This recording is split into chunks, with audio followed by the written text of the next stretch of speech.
ডাক্তারি আন্দোলনের সময়, যখন গত বছর অভয় আন্দোলনের সময়, তখন এর দোষ, তার দোষ, ওর দোষ, বহিরাগতের দোষ, হ্যান দোষ, ত্যান দোষ। দেখা গেল কি তৃণমূলের দোষ। দেখা গেল কি 14ই আগস্ট যারা গেছিল কেউ জানে না। দেখা গেল ওই সঞ্জয় রায়, সে হচ্ছে তৃণমূলের সরকারের সিভিক ভলেন্টিয়ার। সুতরাং এটা এস্টাবলিশড হয়ে গেল। আমরা মুর্শিদাবাদের ক্ষেত্রে দেখি যে এক জিনিস, বহিরাগত বহিরাগত বহিরাগত। দেখা গেল মেহবুব আলম তৃণমূলের প্রক্সি কাউন্সিলর, তার স্ত্রী কাউন্সিলর, তিনি প্রক্সি কাউন্সিলর আগে ছিলেন।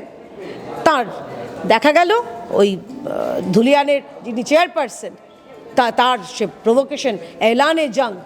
সুতরাং মমতা বন্দ্যোপাধ্যায়কে আমি অনুরোধ করব আপনাদের মাধ্যমে, একটু মমত্ববোধ দেখান।